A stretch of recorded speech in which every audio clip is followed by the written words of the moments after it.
Hello, David Zaritsky for the Bond Experience. Welcome back. I am joined here today with two very special guests.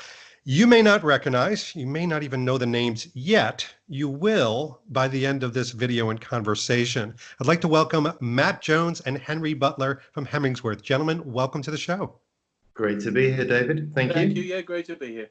Wonderful, wonderful. And we're all comfortable and we're safe and we're sitting in our couches in this wonderful lockdown. But I'll tell you what, for those that are uninitiated, I love you to introduce yourselves. Matt, why don't you go first? Sure. So the founder of Hemingsworth originally conceived the idea, spent a decade on a plane traveling and got quite frustrated with the lack of versatility from my wardrobe at the time and thought, let's give this a go. And that was a few years ago now. And we've since gone on to develop the brand that is Hemingsworth, from swim to leisure wear to tailoring and building out. My side of the thing remains just kind of leading the brand forward and learning as we go. Wonderful. And Henry? So yeah, I've been working with Matt on this for a number of years now. I am creative director at Hemingsworth, so responsible for all of the product, bringing that into it to life from scratch. And my background is in doing exactly that as a consultant to various different kind of very high-end brands in the UK, focused around UK manufacturing. Wonderful. And gentlemen, the reason I mentioned that you are our special guest, this is actually the very first video in a video series that we're doing. It's the inaugural video, actually, of something of a premise. And I want to explain it to you so it really sets up the conversation. We went out to really thousands of different Bond community members that follow the Bond sartorial journey. And it has been a journey, truly, since the 1950s forward. And said, outside of the brands that you know that have been associated with the movie franchise, what are those particularly, and we said this, British or English brands that you feel could be a Bond brand, either in the movie or, quite frankly, just because of the vision that it creates, that it could be something that Bond would put in his luggage. And I'm happy to say there were 6 to 7 companies that came back, and Hemingsworth was nearly at the top of the list. So we were really curious. I mean, really, truly, I mean, I've seen, and I want to be absolutely transparent in this conversation. I've followed your brand mostly through people in the Bond community that addiction is a strong word, but they become addicted to your brand and what it stands for, and the clothing and the quality. And again, the vision being made real. So we wanted to pick it apart a little bit, but there is an origin to this story that is quite Bondish. And Matt, you started it off in your introduction. You said something about travel. Jumping the gun there. So I used to go live in Ibiza, and I was flying in and out more or less every day. I was terrible at the kind of packing luggage, as I think most of us are when we first start out. And I often found that, you know, when I started accruing certain garments, whether they had kind of travel properties, they weren't really up to the level that I needed. You know, you go jumping from warmer climes, and if something says that it's versatile and it can kind of be chucked on your luggage bag, it would always become creased, and I couldn't find any garment that averted that problem. So when I got to the meeting, I'd often kind of disregard it and so forth. And I think that was the original spark. I went, okay, there's a gap here. And I think it's the holy grail. My background is in brand and marketing, and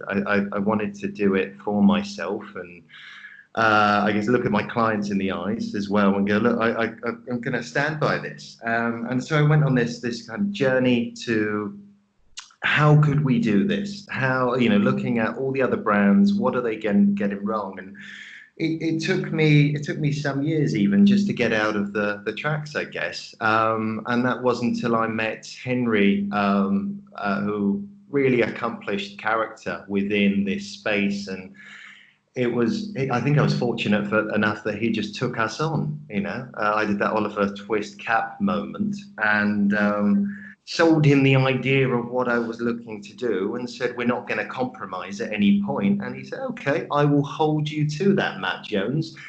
And that was it. And I think when we first started, because I was traveling so much, and especially with that Ibiza side of things, I thought swim would be a good place to start. A category which has obviously been reinvigorated by various players, some more than others, as we know. And I thought, let's create a truly tailored short that I can actually wear all day, which was one of the inhibiting factors, I guess, with the swimwear that was on offer at the time. It wasn't comfortable after maybe a Negroni or two, and it wasn't comfortable after maybe 6 hours on a flight to New York. So we started with that. And we spent ages trying to create the first product because it was very complex. You know, we eventually ended up with a Clipper swim short, the name, a nod, I guess, to the arduous fleet. And we put a 29-piece pattern in there. It takes 17 hand-finished stages. You know, we put in things that were just missing, so that the integral waist belt. So there's that degree of comfort that flexes with you, because our body shapes, they change throughout the day. I think the French fly, just so it fitted how a tailored Savile Row trouser should. You know, you've got that nice flat, neat finish. And then I think it was a bit like a concept car. We just kept going. We had so much fun with it. You know, you kind of, okay, let's have Tahitian mother of pearl buttons, the flattest buckles. No, let's go even slimmer at the time.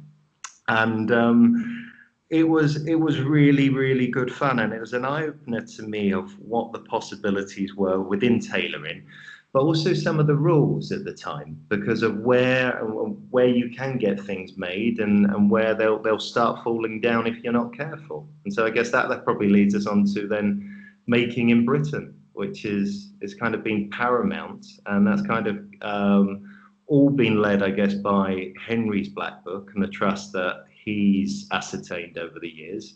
But yeah, we make 90% of all that we do in London, and then the 10% on other factories, just really specialist ones up and down the UK, which again is really, really fun, just kind of unearthing these old skills and just reapplying kind of a bit of a modern, fresh outlook. And I want to delve into the made in England aspect in its own dedicated way. But before we do that, Henry, I have to know, because listening to Matt's origin story, which is also your origin story, I find that the most creative people seek inspiration in their experiences, sometimes mood boards. What did you use to embrace, to really connect on, to start to really paint this vision? Well, creatively and very relevant to this conversation and this context, cinema, classic cinema is a huge inspiration to me creatively, and right in that sort of area or time frame that classic Bond sits in, from the sort of late 40s, early 50s through to kind of mid 70s, and right across the board. And it's about this is what I was interested in when I was young. I wasn't out there watching E.T. and Star Wars. I was interested in Humphrey Bogart and Jean-Paul Belmondo. I was watching Fellini and that kind of thing. Very much inspired by my dad, very kind of artistic background there.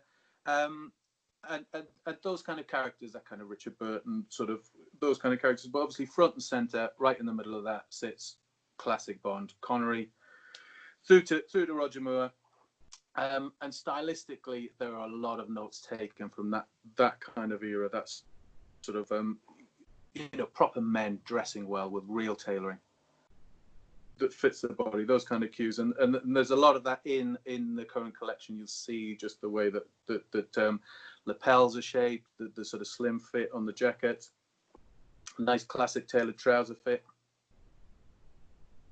Absolutely. And by the way, I saw that. One of the things that obviously in this discussion you won't see but we're popping up some images and video of me trying on some of the pieces and some images that you've taken. One of the things, for example, that people may not realize is I'm wearing the Comer polo, which, by the way, I have to ask the name. Is it come from Beachcomber? Is that where it was taken from, or is Is that an The names are Americanism? all the names are all nautically inspired.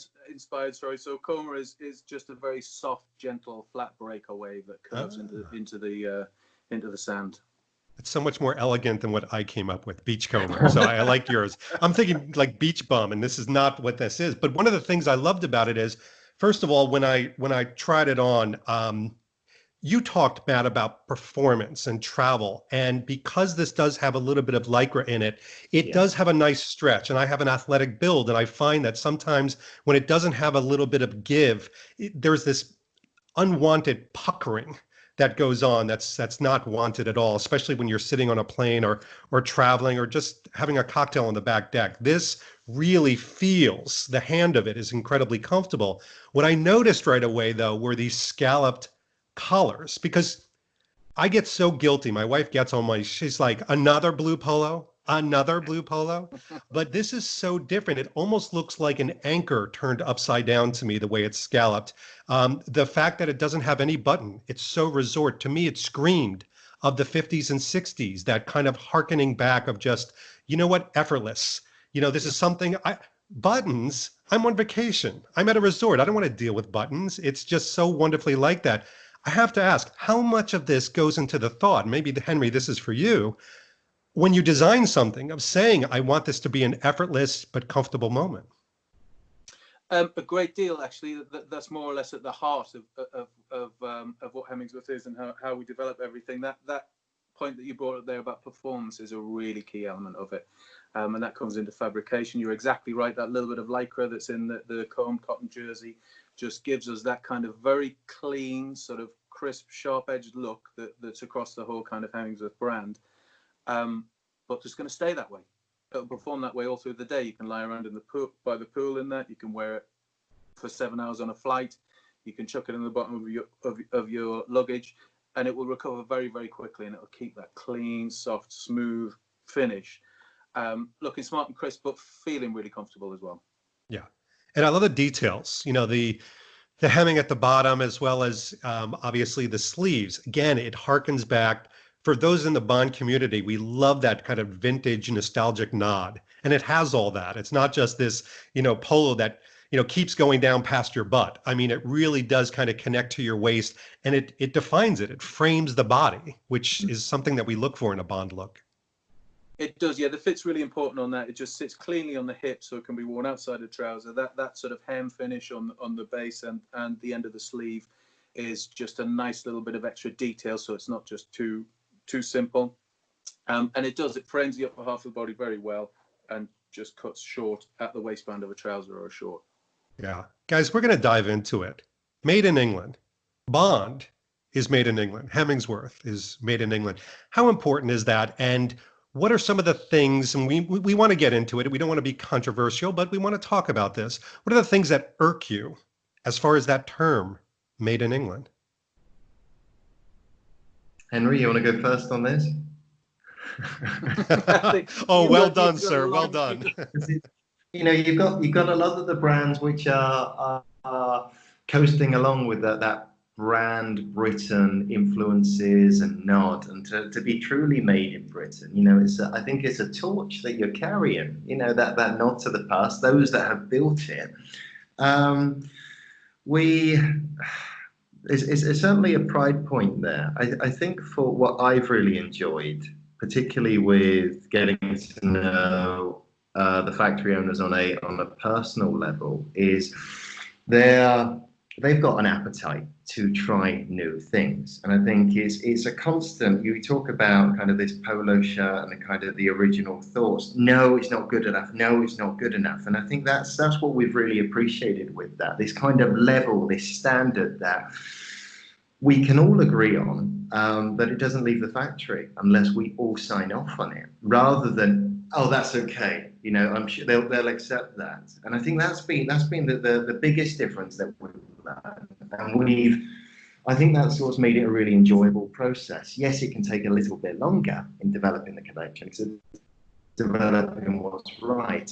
But that's something we've really enjoyed. I don't think that we could make all that we do in the way that we do anywhere else, just with that final quality level. It's not often that kind of bulk on the cutting, or this is lovely that we cut the pieces by hand, but it's the coming together, and it's the final 5%, I would say. It's just that little finishing on the buttons, and so forth. And it's just the aftercare, which I think has kind of given that British brand that coveted premium associated to them. Yourself, Henry? Yeah, that's it really means something, that made in Britain thing, and that's the key thing for me, and it's why I've focused on that for a large part of my career to really keep that going, keep it alive. Perversely for me, my sort of love of doing things here comes from a love of Italy, which came about early on in my career doing this as a buyer, and traveling there and seeing that there still existed in a much bigger way these kind of centralized areas that focused on manufacturing beautifully to the highest level of quality that they could a certain particular thing, and just pushing that in the UK so that we don't lose that, we don't lose those beautiful handmade skills, and we really show what that means here as well. So yeah, that's a very big part of it for me. And also just for me, an item of clothing needs a number of things. It needs fit, it needs styling, it needs detail, and it needs quality. Things can function with just a few of those things, but it's not a real garment unless you've got all of them. But the top of that list for me is quality. And the way to really understand and control that is to be involved in every part of that process, which I'm just my job and the way that I do it. I'm not interested in sending off a tech pack to Portugal or Italy or France or China, wherever it may be. I want to be involved in every part of that process and really understand what it is, and talk to the guys who are on the machines, who are folding the seams, see how they're doing that, how we can do that maybe a little bit better. You know, when I was a kid, the first thing I did with the toys that I was given was take them apart. And you give me a nice garment now, and I won't put it on and see how it looks. I'll turn it inside out and have a look at the interior of it. So yeah, that's for me. There's also a very kind of practical part of making in the UK as well, so that we can be really connected to every part of that process and really involved in it, and understand what's available, so that creatively we work into that and know what we can do, which allows us to push that further and allows us to understand what all of the factories and manufacturers can do, how much further we can push them, so that we can do things that actually other made in Britain brands, and there are many, but we can do things that other people aren't doing and feel that they probably aren't able to. I tell you, this is really interesting for me, and I know it's interesting for our viewers, because we love the story behind something. When you deal with a luxury brand, you're not just buying the raw materials, you're buying the story behind it. The fact that you, Henry, and obviously you, Matt, can walk into, you know, your factories and see the people working on these, the craftsmen, the skill set, and look them in the eye is a huge part of the story. And I have to tell you, another part of the story, I'm sure everybody will see this out here, kind of the made in England. This is actually what holds the Clipper shorts. I love the pomp and circumstance. It reminded me when I opened this, and I love kind of the analogies behind this, is, you know, getting that wonderful, you know, handmade hat from Lock & Co., for example, and that wonderful hat box and the smell and everything when you open it. I love even the words on this: sartorial British elegance made by the finest tailors. You're looking at the finest tailors. It's not a marketing term. And Matt, you've been born and bred in marketing, so you know it's very easy for brands to do that. It's very hard to paint the true story. One of my favorite parts, though, is when you open this on the back here. I love this because it was multi-level storytelling. You're actually keeping it mum. And the whole idea that there are certain things that a man should keep to himself. There's a gentleman almost walkthrough of how to be more of a gentleman. So this thing is a how-to. It's not just something that really holds. And then lest you think it's over, no, you've got this wonderful, again, this lovely gentleman that harkens back to when people really cared about the garments, even the way they traveled in time, the way you packed it. And I think just the many layers, and again, guys, I know I'm going to nauseating details, but my audience loves this. The fact that the tags are part cloth and part paper. You know, it's that whole idea that garments are not one thing. They're a combination of the products, the pieces, and the people. The 3 Ps. I swear to God, I just did that on the fly. But I love that. And I love even the stories on the tag. So I spent, when I put on the Clipper shorts and I put on this polo, no exaggeration, I spent about 12 minutes just reading the journey and the story of Yeah. what this garment meant to the manufacturer. And now it's in my home. So I feel like I'm carrying on that story. Was that purposeful when you put together all of these pieces? It was. I think I was a bit reticent having worked with so many brands and creating that noise sometimes, so which can also be a distraction. And so this was always about product, and I think that breathed confidence for ourselves. It was also what we wanted the customer to feel. They wear a Hemingsworth garment. It's not about big brash logos or things like this. It's supposed to give them that kind of confidence as they go forward. It's those little subtle details that they know, and only they might be the only one that does know by the end of this. But they can walk with their head held proud. They feel very comfortable. Everything's very understated. And I think the handle, I mean, even the sailor canvas ditty bag there, it's waterproof lined. We didn't necessarily need to do that. It was just if you want to use it for that, rather than maybe polythene bags, which people are used to. It's going, what else can we do to that?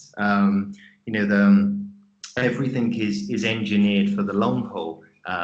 Here's my dog, actually. Sorry, he features in a few shoots, and He needs his cameo. Oh, no, and he's going to have his. nice. But I think it is important. I think what we're trying to do is to capture the imaginations of all the things that we're about without a hard sell. This is for you. It's not about how the world sees you. It's your inner confidence that we want, and you traveling well.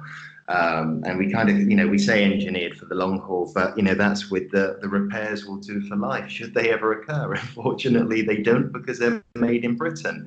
But it's that confidence, and I think that has given us a really nice positioning in the market. I think, going back to your previous question as well, it's the little nuances with brand Britain and making it's their nice little quirks. You can't get away from the kind of ilk of Bond in some ways, though it influences that kind of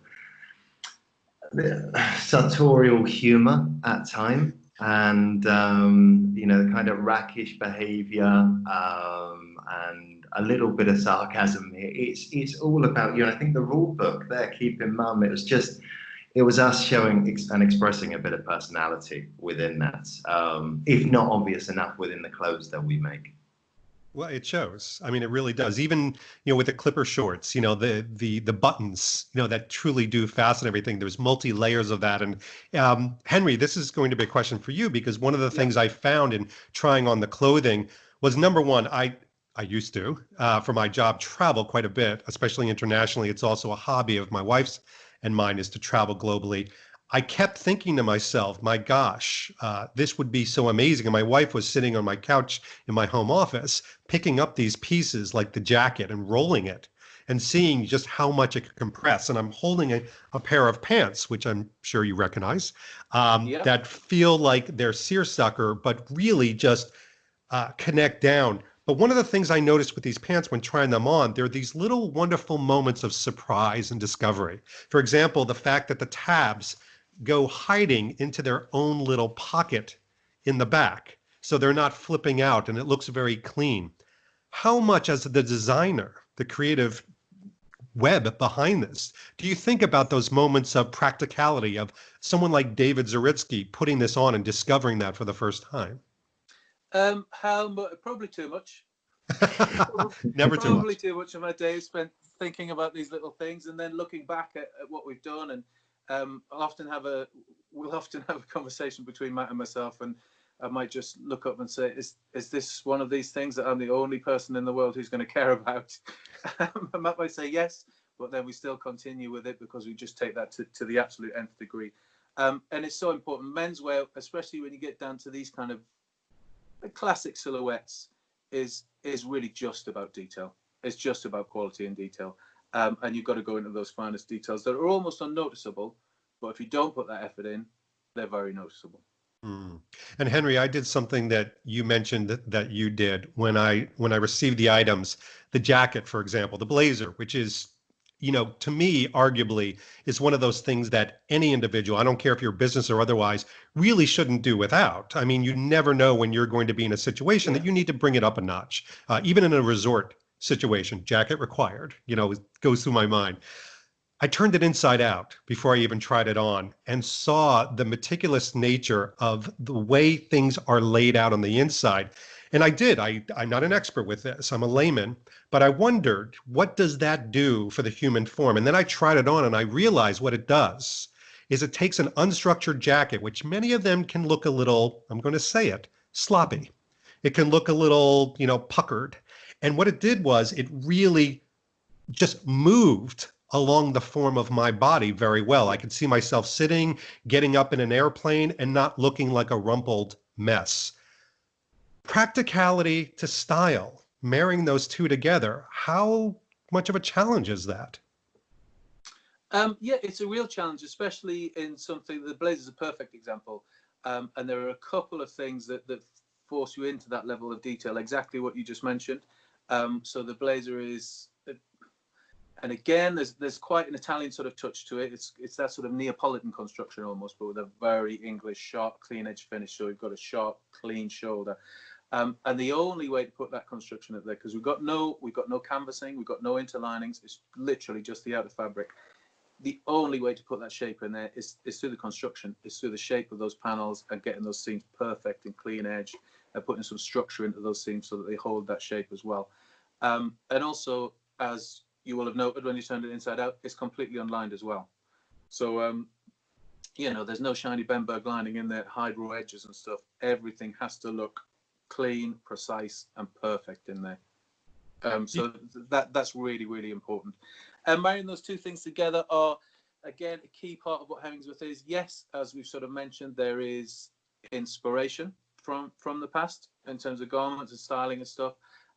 It's not in the way that many sort of brands that would describe themselves as heritage or retro now, where you can almost get to the point where you it's almost like dressing up rather than wearing clothes. And there's a real blend of modernity in that was as well. The seersucker that you brought up there is a really key example. So we have gone to great effort with our fabric mill to weave these fabrics that look like really kind of traditional, classic, casual tailoring fabrics. So we've got lovely Panama weaves in there. We've got feature a lot of the seersucker. We have a really nice sort of shark skin, duotone twill that you would see in really kind of classic men's casual tailoring. But we've woven them up in more modern performance yarns, so that they have the look. For example, our tactile twill, the travel suit, has the look of a sort of cotton, maybe a cotton silk linen blend. It's not. It's purely tactile. It has that look and it has that handle, but it doesn't bag at the sleeve. It doesn't bag at the knee. It will crease very slightly to give you that look, but then it will recover very, very quickly. So you can pack that with great care. You can roll it up in a ball and tie it in the knot and drop it in the bottom of your case. You can wear it for a full day on a flight and it will still look the same. So I'm going to surmise this, kind of give it a synopsis. You put a lot of thought and effort into this, so we don't have to, essentially. I mean, we could just wear it and forget it, which I love. And by the way, I have to tell you something about that blazer, which I'm kind of addicted to. When I put my arms in the sleeves, it just feels luxurious. It doesn't feel, it's got that feel of like that wonderful blazer, very Italian, in that sense of, the hand and the feel and the mentality of putting a garment like that on is all there. You don't have to do without that, which is great. A lot of performance, I find performance where for some reason it compromises or feels like it needs to compromise on style. This does not. Yeah, you've really hit something there. It's there, but we don't want you to feel it. Exactly. That hidden moment. All right, speaking of hidden moment, what's not so hidden is the fact that we're on a Bond show right now. This is the Bond experience. Gentlemen, personal question. Matt, let's start with you. What does James Bond mean to you? First of all, are you a fan? Better say yes. I am. I mean, for me, again, it's always really, really personal. And I was looking at some of your previous videos, and I love Connery. I used to sit with my dad, and we used to. It was always an event. It was almost like Christmas in the middle, in the middle of the summer. You get Bond's on, you stop what you're doing, and that continues for me. Whatever the workload is, when it's on, it is an event, because you always see new things, and I still kind of a contentious point, but even hold a flame for Brosnan, where you were talking about maybe not as popular and maybe had a hard time towards the end, but I grew up with him in GoldenEye, and that was it, kind of going off the cliff, and that was my prelude and intro into this. So I really enjoy that, and I think it wasn't necessarily a conscious thought that we're going, okay, this needs to be the same or always spirited towards that. But you can't get away from it just with the cuts and the styles. There's not a mood board we've done that doesn't feature some Bond of yesteryear within it. And some of those locations, because it's just intrinsic to, I think, what that British spirit is for us. So yeah, still a big fan. I'm still very excited about the new film whenever it comes out. To be confirmed, yeah. Nice. Henry, it sounds like you might share this passion of Bond. Very much so, yeah. Always been a big Bond fan from a kid. I'm a little bit older than Matt, so I was probably in my 20s to GoldenEye. But yeah, unashamedly classic in my preferences. That, although the only thing I might say I don't know if this is controversial within your community, but my favourite is On Her Majesty's Secret Service. It's not controversial at all. That's Lazenby fans, but I just find that a beautiful movie stylistically, and I really enjoy that sort of that period of cinema where you've got that slightly slower pace. It's funny you say that. Enjoy the photography. It's not so much controversial. It's an interesting topic, On Her Majesty's Secret Service, because there's always been the fans, the people that have always had that as a mainstay. And it's very close to the book, which I think people appreciate. Yeah. But in the last 5 to 6 years, for some reason, it's hit this incredible resurgence with young, old, different genders. I mean, everybody really appreciate it. It's got a great bad guy. I mean, Telly Savalas is one of the best Blofelds, I think. But yes, stylistically, it's inspirational. I mean, it really is kind of connecting people together. Bond of today. Now, one of the reasons why, and you may not even have been conscious of this, although maybe you have through some people, the Bond community really does look at Hemingsworth as a Bond-ish brand. But let's play the fantasy game. Let's have a little fun. We'll flex your creative muscles. Mm-hmm. Let's say somebody knocked on your door and said, gentlemen, clear your calendar. For the next 6 to 8 months, we'd like you to be part of Bond 26, whatever it's going to be named, in whatever year it comes in. Where do you begin? I mean, obviously, you look at the environment that Bond's going to be in, but what do you do to prepare for that? Oof, what a question. I mean... do you have a drink first? I don't know whether you...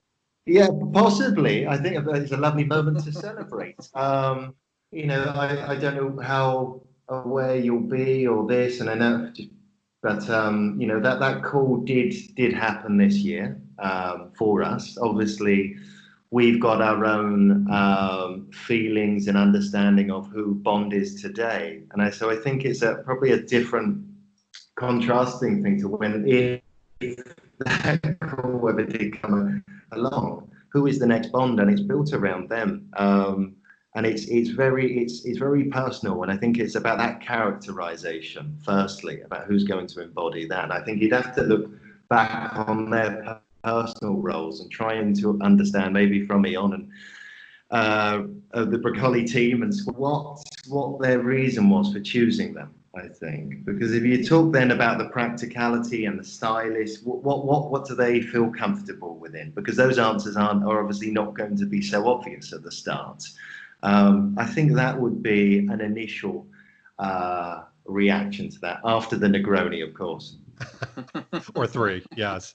Henry, what about you? What do you do to kind of, what's your process? I love that Matt talked about really matching it to the personality of the actor and not just thinking about a script or the story. So I would agree entirely with Matt there, I think, and it seems to be that stylistically, in terms of wardrobe, it's always been kind of driven that way.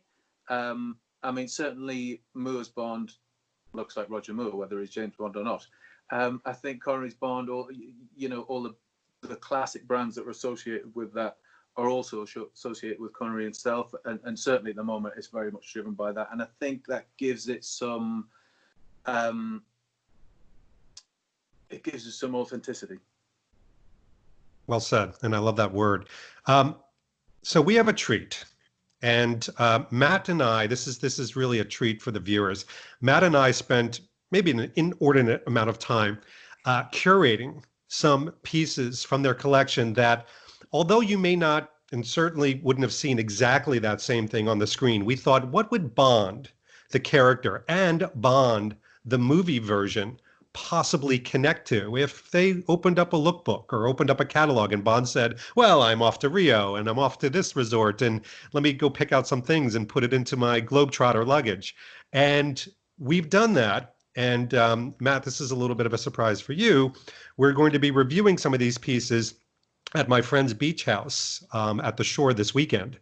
Okay. So we're going to have, he just built a beautiful home and we're going to really create that Fleming environment. Now, we're not going to tell anybody it's at the Jersey Shore, but it is. But it's a beautiful part of the Jersey Shore that doesn't look like the Jersey Shore. And I'm hoping this next part of the video, everybody's going to enjoy. But for now, Matt, Henry, thank you so much for your time, for painting the rest of the picture in the story. And I hope you'd be agreeable to keeping up with us and letting us keep up with you in your journey. Oh, we'd love to. I think this has been good fun. I cannot wait to see that and the how that turns out. It's going to be fantastic. What are you doing for this weekend? We're doing it. We're going there literally in a couple hours. Okay. Oh wow. Okay. Yeah. Fresh. Yeah, very much looking forward to see the outcome of that. It'll be a lot of fun. And we get into the details. If you've seen any of our other videos, we love to do that, and it's a lot of fun. Gentlemen, thank you so much for your time today. No, thank you. Thanks for having us, David.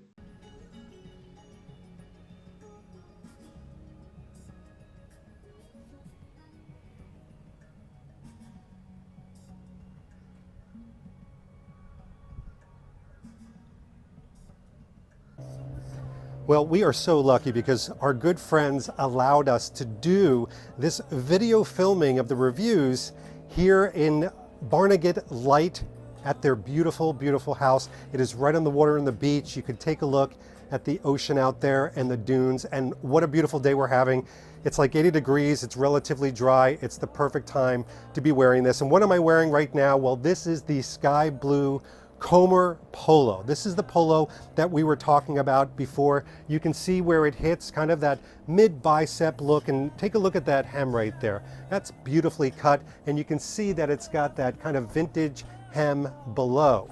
Now this is that kind of 50s and 60s look that I was telling you about, but check out, sorry for the lavalier here, but check out this collar. That is that anchor collar that I was talking about, and it look like a scalloped anchor turned upside down, but this is that resort collar that has no buttons whatsoever. So right now I am actually wearing the small, and the small fits perfectly. One of the things I really like about this is that it's got about 9% Lycra, the rest of it's cotton, so it really gives. It's incredibly soft, wicks away the moisture, which is fantastic, but it really gives you that kind of stretch that if you're athletic and you're moving, especially like at a beach house like this, you're going to be fitting it perfectly.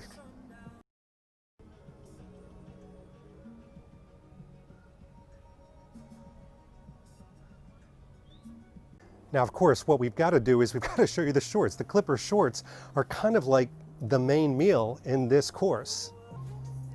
So these are the Clipper shorts right here, and you can see a lot of the details that we talked about before. These are the red striped or pink striped seersucker, and by the way, you can see the way they fit my legs.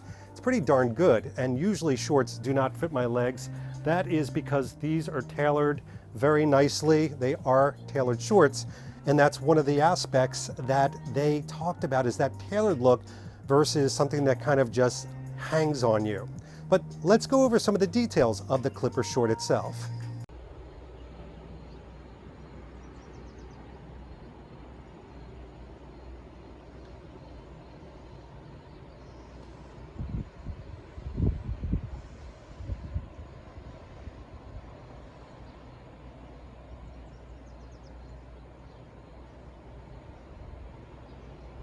Well, eventually, even down by the beach, you need to get some shade. So when you're ready to come in and just relax, this is a great shirt. Now, we curated this because it had that kind of Thunderball vibe to it, but it didn't look exactly like anything that we've seen in Thunderball. Let's take a good close-up look. You can see the coloring on this. Let me transcend all these wonderful chairs that are kind of in the way. But here we go. This is a size small. It is fitted, so I probably could have gone to a medium, but it fits me well in the body. It's not too tight. Got room in the armhole, which is, again, 1960s. That's the look, is that it's not kind of skin tight. It's a little bit longer than I usually have in the bicep. It's not a mid bicep cut. Let's take a look at the back. You can see the back. I think the back fits pretty well here. I like where it falls. It falls below the hem itself. So that in and of itself is fantastic.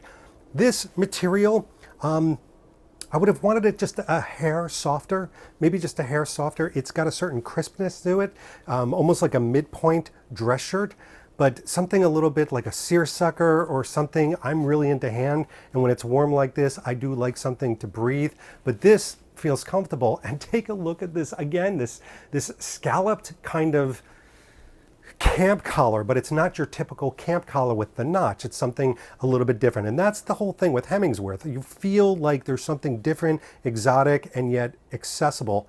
And it's all married to performance. So yeah, I get it.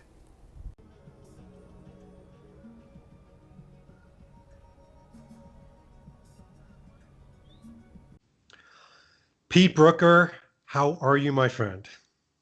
Oh, I'm all good. How are you doing today, David? I'm doing well. I'm doing good. But I need help as usual in so many ways. But in this case, I need the man with the sartorial touch. You know, a tailor's touch. No, I need you because we're talking about a brand that I believe you have some familiarity with, and I'm just learning about them, and I like what I see. But the whole premise is that there are Bond brands that haven't had a chance to have their moment in the sun as far as being in a Bond film, but there are some brands out there that should, and one of them is Hemingsworth. What do you know about the brand? So it was a couple of years ago now, I got introduced to a brand called Hemingsworth, and I was going to do an interview with the CEO, Matt, on another podcast. And we got talking and we met up, and he's just such an amiable guy, Matt. He really is so approachable. I mean, and he's quite young as well. He's got a background in tech and phones, and he's established himself now with a brand called Hemingsworth. And it's a brand I was asked to road test some of the products. So I went down to Key West, went down to some of the Bond locations, the Barrelhead Bar, etc. And these clothes were fantastic that I managed to acquire from him. And they're a seersucker as well. So I'm going to show you a pair of shorts here, and hopefully they'll come up. Now, I've only just unfurled these. They haven't seen the light of day for a month or two, so you'll forgive the crinkles. But what I loved about these shorts, and hopefully you can maybe just get a rough gauge on what these are, is that they're a very tailored construction. So these are basically tailored swim shorts, and they've got some wonderful details on them, like the mother of pearl buttons and like tiny bits of embroidery. And I'm just going to, again, just hopefully this will come out, but I'll just show you, like on the inside of the pocket there, you can just see the little insignia of the brand logo. Maybe that might come out there. I actually only discovered that part of the logo, months down the road when I'm putting something. I'm like, wow, crikey. They've really gone to the detail, and they wear really well. I was actually quite heartbroken when I was in Singapore a year down the road, and I sat down by a pool, and there was a nail sticking out of the pool side, and I actually took a chunk out of the back pocket here. So, but the guys at the hotel were really good. They patched it up, and you are so abusive to clothing. You really are. I know, I'm the worst. Terrible. Whoever the cats don't get whoever provides clothing to you must be a glutton for punishment, because damn. Off mic, I'll tell you another story, maybe for another time. But yeah, you'll love that one. So Hemingsworth, again, British brand, and they manufacture here in the UK as well. So, and what I love about that is a lot of brands will tell you that it's London design. They'll probably even have London on the logo somewhere. But then they'll outsource the manufacturing somewhere else down the road, which is fine. But then they kind of mislead, I think, people a lot of the time. Some brands do anyway. But Hemingsworth, I can speak for the products, I can speak for the guy, and I can tell you they're really good, and they're in a lot of shops in the UK, like Selfridges. So they're really starting their outreach now. There is a couple of rumors going around with some Hemingsworth attached to some Bond actor, but it's not up to me to say. It's just up for me to blow wind through the rumor mill. Just drop that seed and let it just ferment. And I can get away with anything. Like that's libelous, scandalous. But let me not let you get totally unscathed, because I do want to find out, in your head, in your own psyche, field testing this, meeting with the CEO, connecting with them. What is so Bondian about this brand? I think it's, as well as the attention to detail, it's a very streamlined capsule collection that they've got. I mean, they haven't been going on for decades, so they don't have heritage to call upon, but they do have an eye for what is British. So I do like the seersucker, for example. I don't think we've seen Bond in a lot of seersucker, if any seersucker. And it would just make sense because it's a great fabric that will dissipate the heat really well if he's out in Jamaica, for example. I'm wearing seersucker just by coincidence right now, as a matter of fact. Right. So it would be a lateral move for Bond to wear that fabric. And I think because this is their kind of MO, the fabric in their shorts and their jackets is seersucker, it's something different. So even though there's not a direct join the dots line with Bond in that respect, I feel like it could be quite an easy shift to make over. Absolutely. And I love that, because I do, the brands that I'm looking at right now that we're interviewing and talking to, and even looking at some of their items, the one word that keeps coming to mind is simplicity. Like, it's not overly complicated. It needs to travel well. It needs to look great. It needs to be functional, but stylish and not overly fashionable, if you know what I mean. Exactly. And this is a brand that's really their ethos. There's no huge logos. There's no big graphic. That's all very well and good in another sector or for whatever your tastes are. But you just saw the logo there. I mean, I didn't even notice there was one until like half a year down the line when I actually saw it. So again, in that way, they're quite modest. So they're not out there. And the packaging is quite cool. So it will come in something like this. So for your travel, it's very easy to roll up and keep well. And this actually comes in another tubular case, like a whiskey bottle almost. So it has it's like a cylindrical tube that it comes in on top of this. So they really have a nice attention to detail in not only the product, but how it's presented and how you receive it as well. So I really dig the brand, and I hope it somehow travels.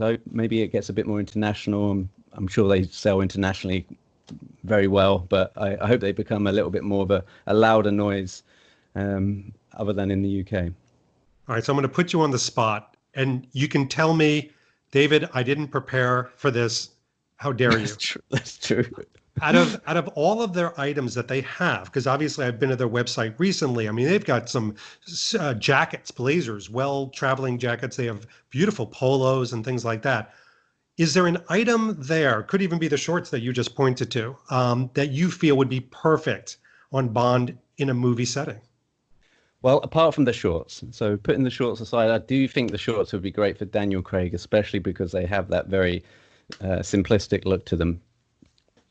There are some polos that they have. There is a light blue, I wouldn't call it powder blue. It's a bit darker than powder blue, and I've worn that on occasions as well. And I think being in the kind of the blue ecosphere of the Bond wardrobe, I think that would be a perfect move for Bond to have some of their blue polos for sure. They're a slightly thicker polo, though they're not like the mesh Riviera, so there'll be more, maybe more kind of like a British summer than a Jamaican summer, I should say. Nice. So something like that would be cool. Perfect. Pete, thanks so much. So at this point, I had to go to a certain gentleman. I guarantee you recognize his face because he's been in some incredible conversations, and people seem to like him. Crazy as it is. Bobby Morelli from Matched Perfectly. Welcome back to the show. Thank you, David. Thanks for having me. Great to see you. I kind of had to. I don't want to say it's contractually obligated, but if I'm talking about Hemingsworth, if there was a poster child out there that was very authentic and an organic poster child, you're it. So we've got to kind of go back a little bit. When did and how did your relationship with Hemingsworth begin? Well, first of all, thank you. That's very, very flattering.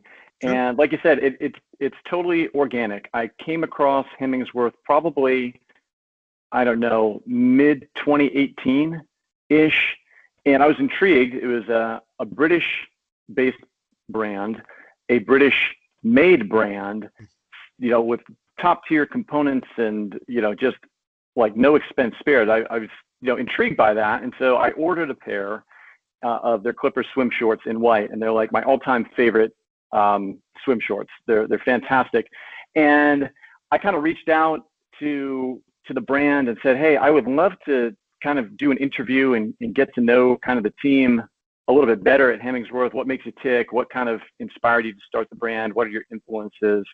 And I had a really great conversation with Matt Jones from Hemingsworth, who's the founder, back in November of 2018.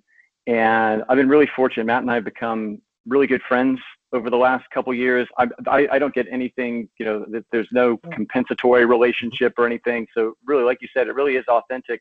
I just love the brand.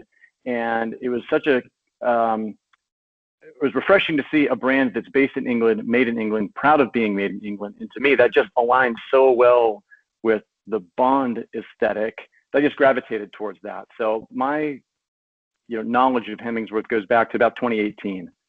That's amazing. And you hit upon something I want you to kind of flesh out for us, because your vocation, what you do for a living, and you've been fortunate, but you're also very disciplined and very skilled at storytelling.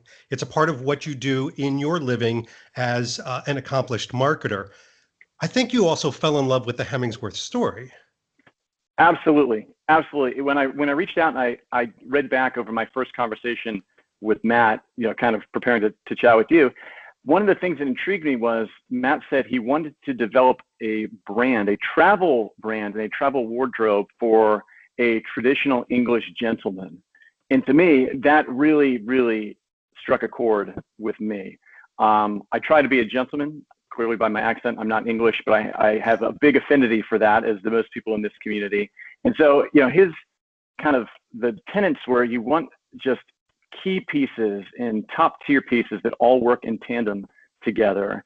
And again, that just resonated with me. So you're looking from swim shorts to some of the travel blazers, and now the trousers that they're making, and some of the polos that they're making, and the t-shirts, and how that brand has really expanded over the last couple of years to encompass multiple facets of that gentleman's travel wardrobe. And I think, to me, that just really aligns so well with the Bond lifestyle. It seems like if Bond were a real person, this is a brand he would gravitate towards, how those components really mix and match. They can look casual on a beach. They can look appropriate for dinner or drinks at the pool afterwards. To me, I just love kind of everything about it. It does. It travels around the experiences that you create. The Clipper shorts come in, and I know you're a fan of the Clipper shorts. You have several of their pairs. We got to talk about fit, because you're 7'9". You're a tall guy, right? I'm about 6'1". I'm tall and skinny. I'm like 6'1", 160-ish. You look so much taller on camera. So you get them in. What did you think about the fit? I think the fit is spot on for me. I take a 30, which is the same size I take in other similar brands. I think what I found with this is they're cut ever so slightly trimmer, a little more streamlined. I wouldn't say tight. They're not tight, but it's just like a more streamlined silhouette that I really, really gravitate towards. They fit me perfectly. And I think the materials they use really are top notch. You can tell Matt's philosophy was he wanted a Savile Row trouser that was just kind of, cut shorter, but the patterns are the same. as you would get on a bespoke trouser.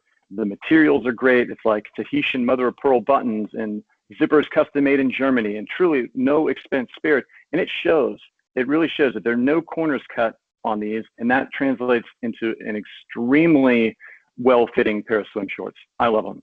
Yeah, I was when I received my first pair, I was ecstatic because I'll call it an issue, but I don't have huge muscular legs. I just don't. And one of the things that I found is with many swimsuits and shorts, the leg hole is gaping. It looks Right. like it's swimming, and then it makes me look a little flamingo-like, a little chicken legs, as they call them. This doesn't, and it's not like you said, it's not like it's tight around the leg itself, but it flatters it, if that makes sense. Totally. It's not constrictive. You know, it's not so tight to where you feel like, oh boy, these are too tight and I'm uncomfortable wearing these, or I don't, they feel a little tight. It's not that. Like I said, they're just sort of streamlined so nicely. It's like the silhouette is perfect. I'm curious, what color was your first pair? What did you go with? Actually, it is like a seersucker striped. It's yeah, nice. It's like a red and white striped, and it's very classic. And one of the things that I loved about what Matt said, because he helped me curate these items, and one of the things he said he's disappointed that Bond has never been in red or kind of that regatta pink, because that's a very military color, actually. Right, and it's right. what, as you say, English gentlemen would wear, that kind of red, bold red color. And so he thought this was a nice mix of it, plus the seersucker material, which honestly doesn't feel like you're wearing anything. It just moves kind of with you, but it also stretches with David. you as well. Whoa. We're so controversial. Hide the kids. It's not that kind of show, is it? Yeah, you're right. Though. I mean, the material is so light, and I think, if you look at the newest releases that Hemingsworth has come out with, they have some even bolder stripes, like those regatta style stripes. I think just look really great. So you combine a really elegant cut with a pattern that's bold but not over the top or obnoxious. And I think that's a really great way to stand out at the pool or at the beach. I agree. And by the way, when we last spoke, you were on the cusp of making some more purchases. How do you decide? I mean, they've got a pretty big catalog in line, and they just came out with a new one now that it's towards the end of the summer. How do you decide on what to get? Well, I really love polos. It's like you can never have, for me, it's like a dark navy polo. It's like I can have a closet full of those. So that's certainly on the list. And you look at things for me that can travel well. I'm lucky, I live in Florida, so that, as much as I love the Bond winter look and the jackets and things like that, I just don't have much of an opportunity to wear those things. So I really gravitate towards a lot of the tropical wardrobe. So if that's polos, Hemingsworth has some really unique t-shirt designs now. Those travel blazers that I mentioned earlier, those are all things that appeal to me, not only for that overall aesthetic, but the climate I live in. I can wear those pretty much year round. Yeah. By the way, you bring up something interesting, because if Bond was a real person, and pop, there goes the little bubble, he's not. He is a traveler like you and I. When we're not in a pandemic, we travel, right, and we have to for our jobs, clients, employees. One of the things that is interesting about Hemingsworth is everything is made with such a beautiful aesthetic. However, it's made to perform. Like the polos have a wicking away fabric and elasticity to it that if you're sitting on a plane and it gets a little hot, or you're sitting next to somebody a little too close, you're not going to be this big pool of sweat. You're going to be very comfortable. Your lines are still going to look clean when you get off. The blazers that they make, which we're going to be reviewing, specifically are made to be rumpled up and crunched. And then suddenly, boom, you're ready to go into a pitch or a meeting. And that's what I love about that, because if Bond was in real life, he would have to look perfect. He couldn't wear that linen type thing because he walks off the plane and he looks like a hobo. Right. You don't want to look like an unmade bed walking off the plane. And exactly. That's exactly right, David. These are made to be worn. They're made to be taken on adventures. They're made to be, not saved for special occasions. It's something that is intended to be, have those adventures in. And I think, again, that mantra and that aesthetic is something else that attracts me to that brand. It's like these are meant to get out there and have some fun in them.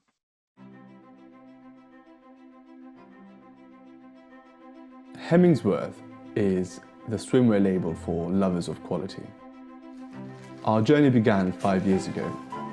It was born out of the desire to create the world's most luxurious shorts, a garment that gentlemen who favoured quality would choose to wear every day. Inspired by the timelessness and durability of the 19th century British racing ships, Clipper was aptly chosen as the name for our first collection. And true to its racing homage, every Hemingsworth short is made here in London, allowing us the distinct advantage of being able to blend heritage Savile Row tailoring with cutting-edge fabric and material design. More than you can imagine goes into every pair of Hemingsworth Clipper shorts, with a 29 signature piece pattern and 17 hand finish stages between now and the wrapping of the finished pair of shorts. By cutting the cloth by hand, we follow the natural line of the fabrics so that patterns on your shorts align perfectly. No attention to detail is too much. All our shorts have a French fly and an integral hidden adjustable waist belt. A little touch that guarantees extreme comfort, appearance and hold all day in and out of the water. Our buttons are carefully crafted from Tahitian mother of pearl. Zips are made to order in Italy by Lampo, and flat buckles are cast and tooled especially for us in Germany. For the Clipper collection, we utilise lightweight seersucker and cotton blend fabrics, blending traditional yarns with the latest modern fibres for a feel that is reminiscent of soft cotton with the advantage of being quick drying. Before the shorts leave the factory, each pair is uniquely numbered and the Hemingsworth signature of embroidery is added, guaranteeing you have the finest pair of tailored English swim shorts in the world.